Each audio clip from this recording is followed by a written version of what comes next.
You'll notice chapter 15 here um, is Aragog. And I can't help but, sort of make the connection to Lord of the Rings, the guy with the sword and the cool beard. Lots of them had beards, two or three. The guy with the cool beard. Yeah, you know what I'm talking about. Someone was creeping over the grounds, around the castle. Sky and lake alike turned periwinkle, blue, and flowers large as cabbages burst into blooms in the greenhouses. But with no Hagrid visible from the castle windows, striding the grounds with Fang at his heels, the scenes didn't look right to Harry. No better, in fact, than inside of the castle, where things were so horribly wrong. Ron and Harry had tried to visit Hermione, but visitors were now barred from the hospital wing.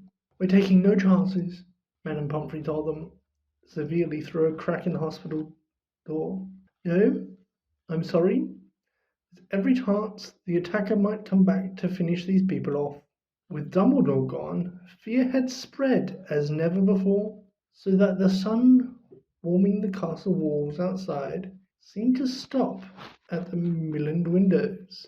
There was barely a face to be seen in the school that didn't look worried and tense, and any laughter that rang through the corridors sounded shrill and unnatural, and was quickly stifled. Harry, contrastly, repeated Dumbledore's final words to himself. "I would only have truly left the school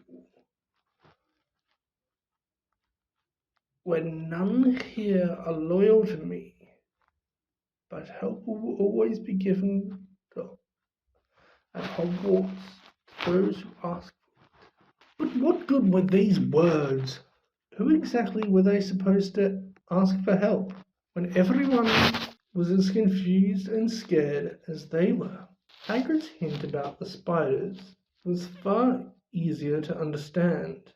Rubber was, there didn't seem to be a single spider left in the castle to follow. Harry looked everywhere he went. Helped by Ron, they were hampered, of course, by the fact that they weren't allowed to wander off on their own, but had to move around the castle in a pack with other Gryffindors. Most of their fellow students glad that they were being shepherded from class to class by teachers, but Harry found it very irksome. One person, however, seemed to be thoroughly enjoying the atmosphere of terror and suspicion. Draco Malfoy was strutting around the school as though he had just been appointed head boy. Harry didn't realize what he was so pleased about till the potions lessons about a fortnight after Dumbledore and Hagrid had left. When sitting right behind Malfoy, Harry overheard him gloating to Crabbe and Goyle. "I always thought father would be the one to get rid of Dumbledore," he said, not troubling to keep his voice down. "I told you he thinks Dumbledore's the worst headmaster this school's ever had. Maybe we'll get a decent headmaster now, someone who won't want the Chamber of Secrets closed. McGonagall won't last long. She's only filling in." Snape swept past Harry, making no comment about Hermione's empty seat and cauldron. "Sir," said Malfoy loudly, "so why don't you apply for the headmaster's job?" Now, Malfoy," said Snape, though he couldn't suppress a thin-lipped smile. "Professor Dumbledore has only been suspended by the governors. I dare say he'll be back with us soon enough." "Yeah, right," said Malfoy, smirking. "I expect you'll have father's vote, sir. If you wanted to apply for the job, I'll tell father you're the best teacher here, sir." Snape smirked as he swept off around the dungeon, fortunately not spotting Seamus Finnegan, who was pretending to vomit into his cauldron. "I'm quite surprised the mudbloods haven't all packed their bags by now," Malfoy went on.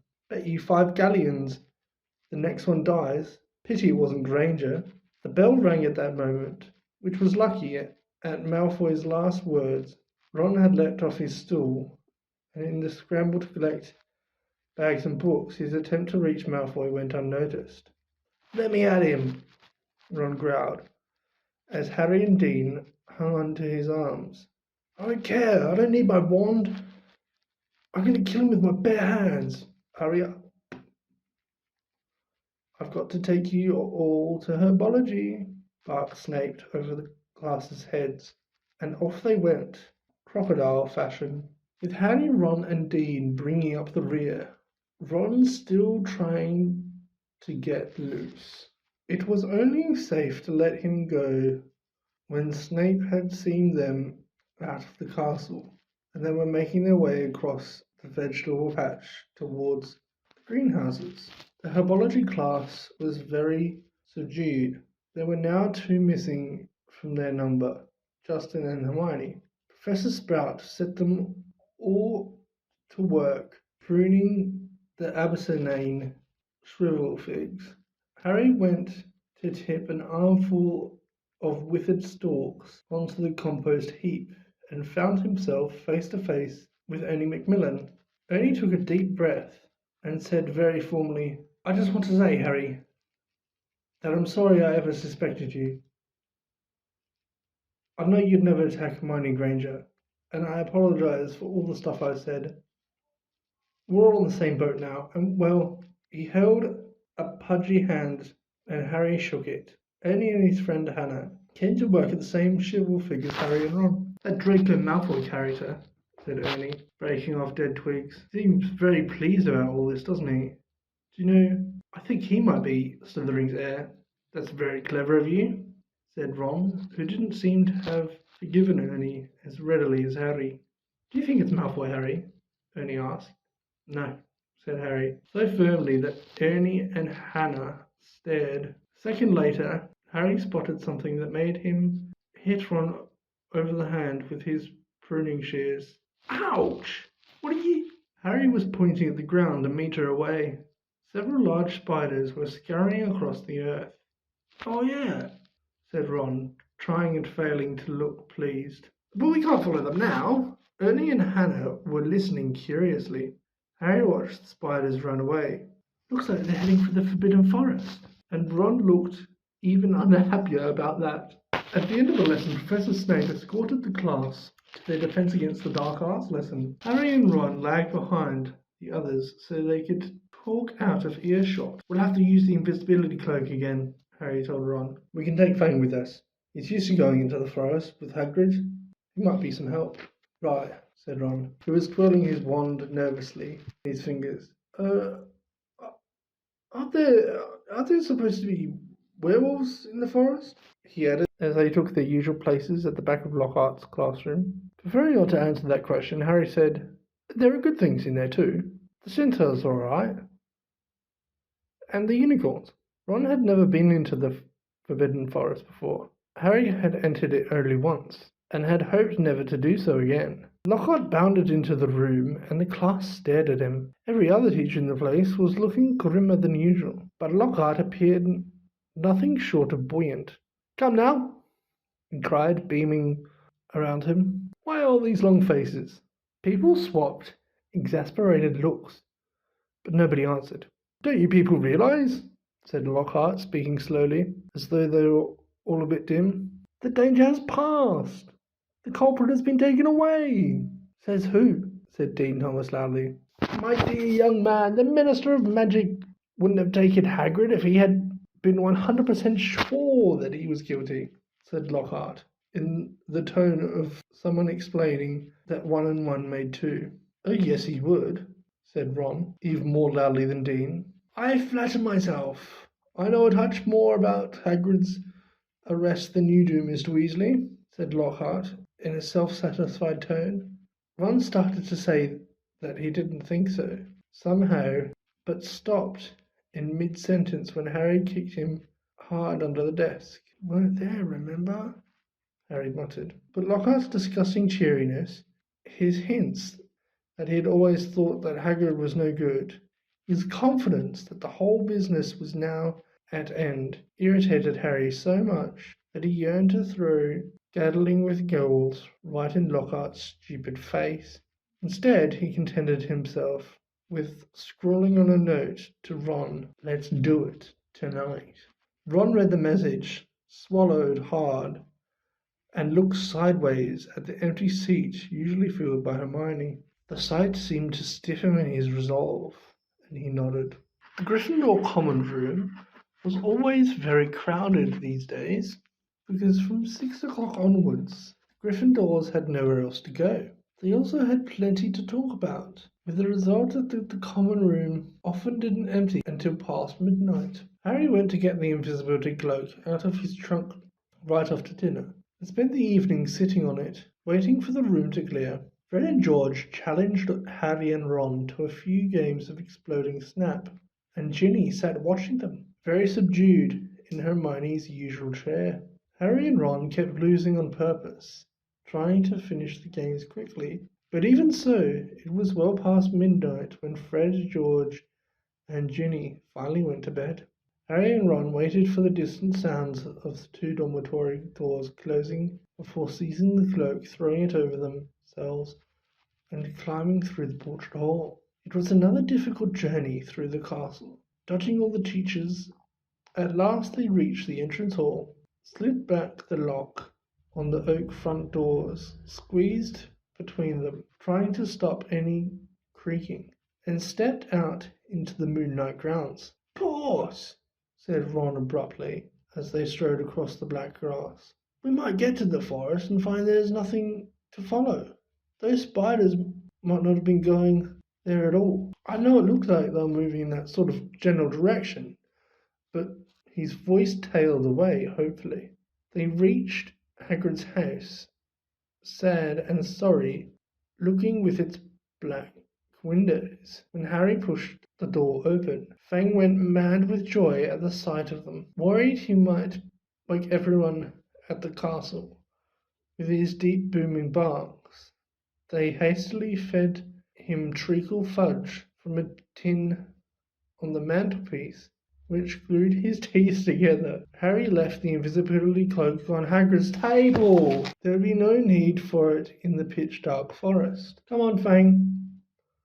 I'm going for a walk," said Harry, patting his leg, and Fang bounded happily out of the house behind them, dashed to the edge of the forest, and lifted his leg against a large sycamore tree. Harry took out his wand, murmured "Lumos," and a tiny light appeared at the end of it, just enough to let them watch the path for signs of spiders. "Good thinking," said Ron. "I like mine too, but, it'd probably blow up or something."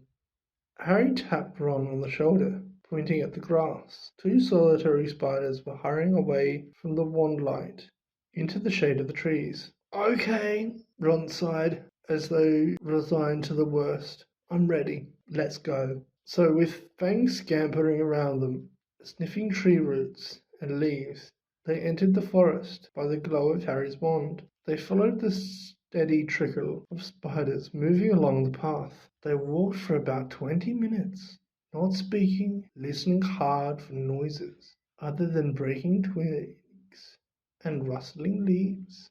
Then, when the trees had become thicker than ever, so that the stars overhead were no longer visible, and Harry's wand shone alone in the sea of dark, they saw their spider guides leaving the path. Harry paused, trying to see where the spiders were going. Everything outside his little sphere of light was pitch black.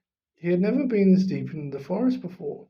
He could vividly remember Hagrid advising him not to leave the forest path last time he'd been in here. But Hagrid was miles away now, probably sitting in a cell in Azkaban, and he also said to follow the spiders. Something wet touched Harry's hand, and he jumped backwards, crashing Ron's foot. But it was only Fang's nose. "What do you reckon?"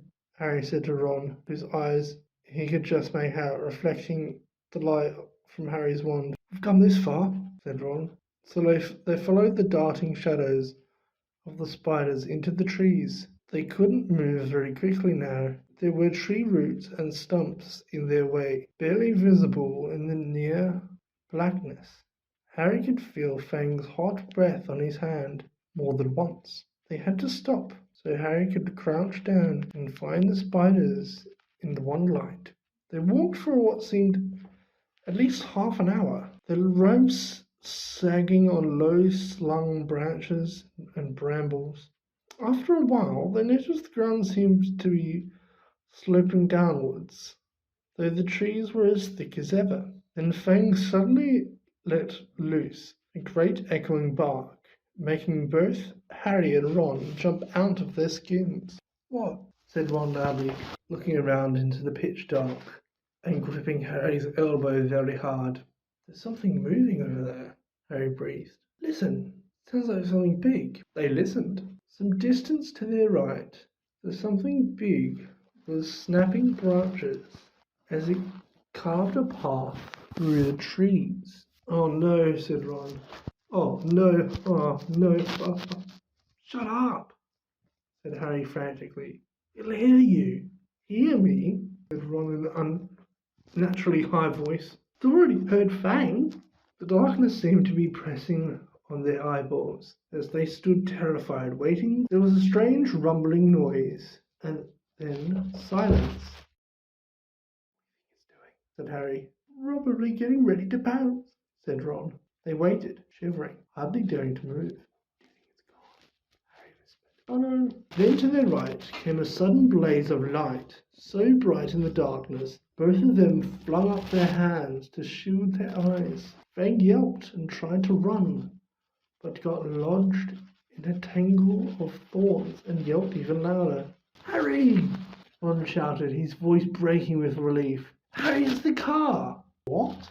"Come on!" Harry blundered after Ron towards the light, stumbling and tripping, and a moment later they had emerged into a clearing. Mr. Weasley's car was standing empty in the middle of a circle of thick trees under the roof of dense branches, its headlamps ablaze. As Ron walked open-mouthed towards it, it moved slowly towards him, exactly like a large turquoise dog greeting its owner. "It's been here all the time," said Ron delightedly, walking around the car. "Look at it. The forest turns it wild." The wings of the car were scratched and smeared with mud. Apparently it had taken to trundling around the forest on its own. Fang didn't seem at all keen on it. He kept close to Harry, who could feel him quivering, his breathing slowing down again. Harry stuffed his wand back into his robes. "And we thought it was going to attack us," said Ron, leaning against the car and patting it.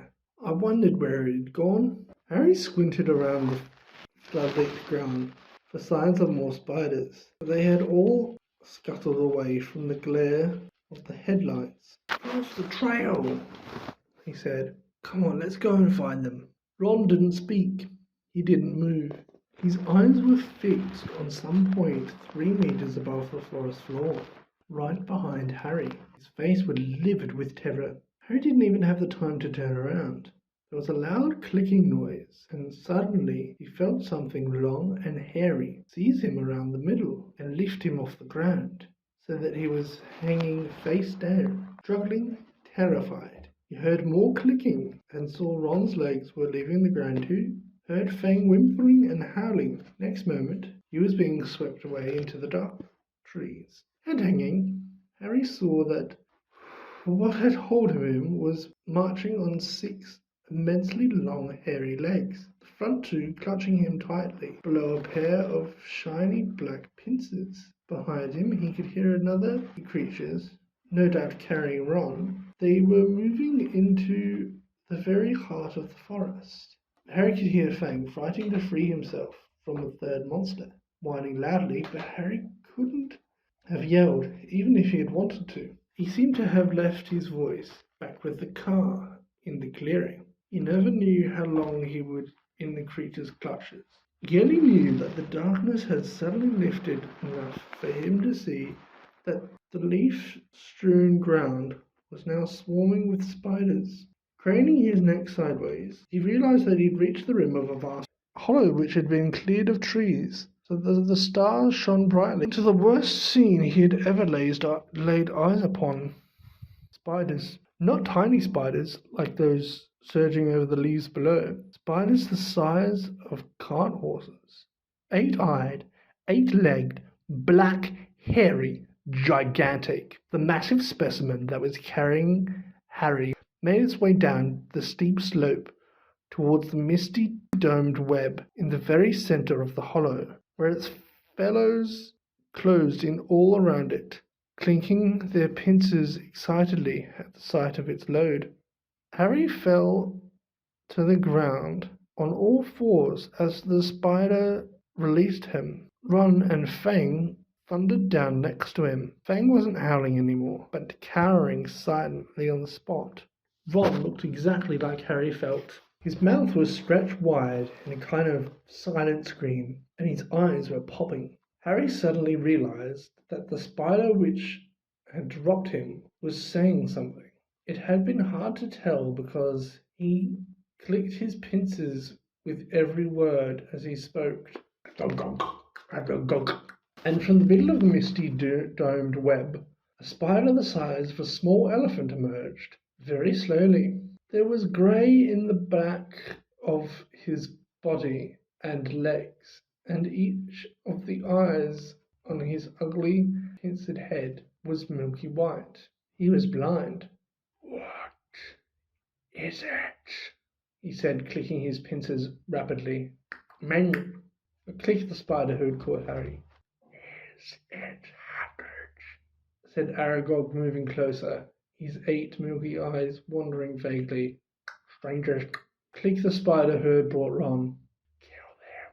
clicked Aragog fretfully. "I was sleeping." "We're friends of Hagrid's," Harry shouted. His heart seemed to have left his chest to pound in his throat. Click, click, click went the pincers on the spiders all around the hollow. Aragog paused.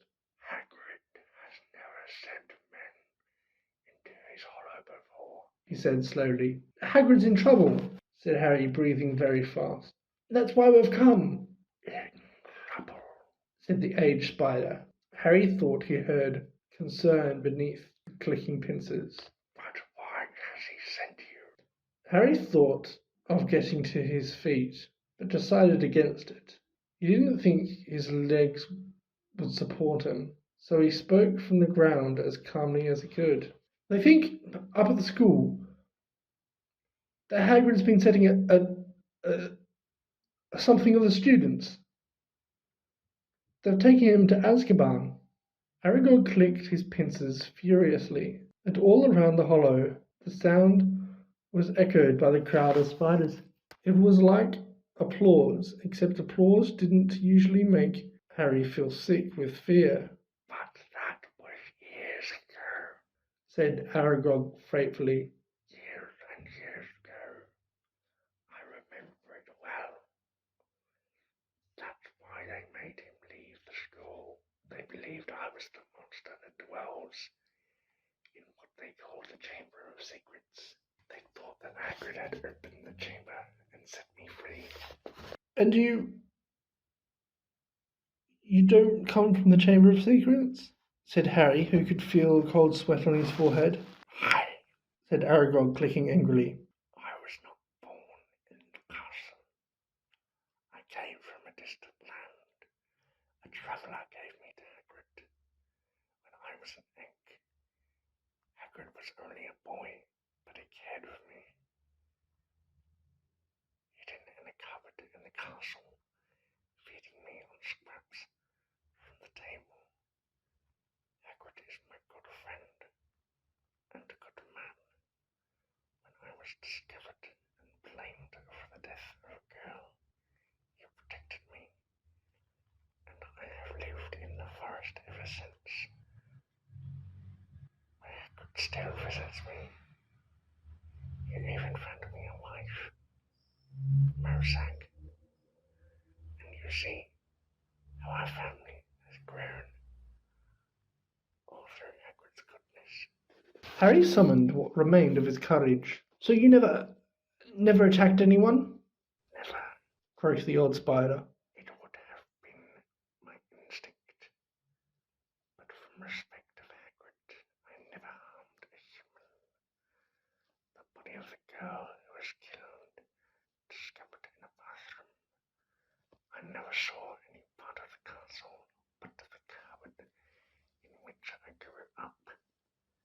How kind like the dark and the quiet. But then, do you know what did kill that girl? Said Harry. Because whatever it is, it's back and attacking people again. His words were drowned by a loud outbreak of clicking and the rustling of many long legs shifting angrily.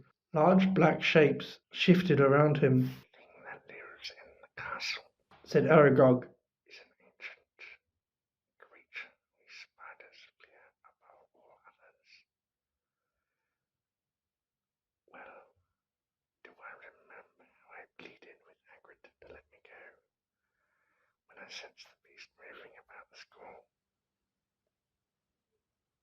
Well, I do remember how I pleaded with Hagrid to let me go when I sensed the beast moving about the school. What is it? Harry said urgently. More clicking and rustling. The spiders seemed to be closing in. We do not speak of it, said Aragog fiercely. We do not name it.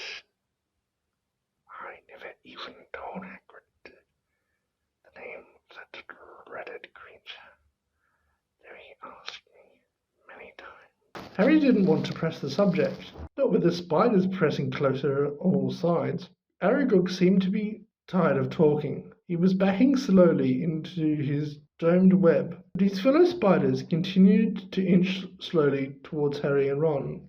We'll just go, then, called Harry desperately to Aragog, hearing leaves rustling behind him. Go, said Aragog slowly. I think not. But my sons and daughters do not harm Hagrid on my command, but I cannot deny them fresh meat when it wanders so willingly into our midst. Goodbye, friend of Hagrid. Harry spun around. Half a metre away, towering above them, was a solid wall of spiders, clicking their many eyes, gleaming in their ugly black heads. Even as he reached for his wand, Harry knew it was no good. There was too many of them. But as he tried to stand, ready to die fighting, a loud, long note sounded, and a blaze of light flamed through the hollow. The Weasley's car was thundering down the slope, headlamps glaring its horn, screeching, knocking spiders aside. Several were thrown onto their backs, their endless legs waving in the air. The car screeched to a halt in front of Harry and Ron, and the doors flew open. Get Fang! Yelled Harry, diving into the front seat. Ron seized the broadhound round the middle and threw him, yelping, into the back of the car. The doors slammed shut. Ron didn't touch the accelerator, but the car didn't need him. The engine had roared, and they were off. Hitting more spiders, they sped up the slope out of the hollow, and they were soon crashing through the forest, branches whipping the windows as the car wound its way cleverly through the widest gaps, following a path it obviously knew. Harry looked sideways at Ron. His mouth was still open in the silent scream, but his eyes weren't popping out anymore. Are you okay? Ron stared straight ahead, unable to speak. They smashed their way through the undergrowth, Fang howling loudly in the back seat, and Harry saw the wing mirror snap off as they squeezed past a large oak. After 10 noisy, rocky minutes, the trees thinned, and Harry could again see patches of sky. The car stopped so suddenly that they were nearly thrown into the windscreen. They had reached the edge of the forest. Fang flung himself out the window in his anxiety to get out. And when Harry opened the door, he shot up through the jail, tail between his legs. Harry got out too, and after a minute or so, Ron seemed to regain the feeling in his limbs, and followed, still stiff-necked and staring. Harry gave the car a grateful pat. Harry went back into Hagrid's cabin to get the invisibility cloak. Fang was trembling under a blanket in his basket. When Harry got outside again, "Follow the spiders," said Ron weakly, wiping his mouth on his sleeve. "I'll never forgive Hagrid. We're lucky to be alive." "I bet he thought Aragog wouldn't hurt friends of his," said Harry. Said Ron, thumping the wall of the cabin. "He always thinks monsters aren't as bad as they're made out. And look where that's got him. Still in Azkaban." He was shivering uncontrollably. "What was the point there?" "What have we found out?"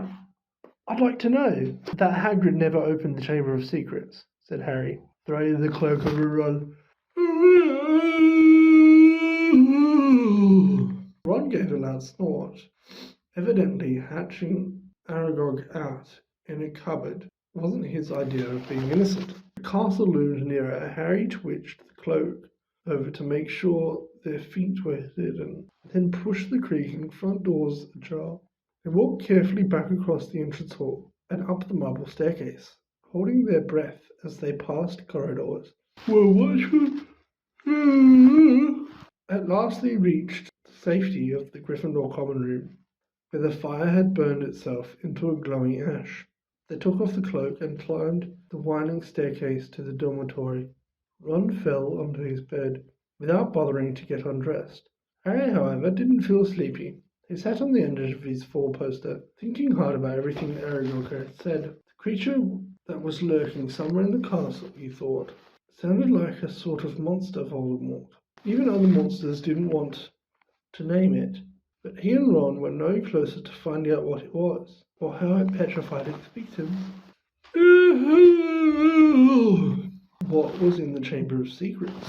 Harry swung his legs up onto his bed and leaned back against his pillows, watching the moon glinting at him through the tower window. He couldn't see what else they could do. They had hit dead ends everywhere. Riddle had caught the wrong person. The air of slithering had got off, and no one could tell whether it was the same person or a different one who had opened the chamber this time. There was nobody else to ask. Harry lay down, still thinking about what Aragog said. He was becoming drowsy when what seemed like their very last hope occurred to him, and suddenly sat bolt right up. "Ron!" he hissed through the dark. "Ron!" Ron woke up with a yelp like Fang's, stared wildly around and saw Harry. "Ron! That girl who died! Aragog said she was found in the bathroom," said Harry, ignoring Neville's snuffling snort. "What if she never left the bathroom? What if she's still there?" Ron rubbed his eyes, frowning through the moonlight, and then he understood. "Anything not mainly metal.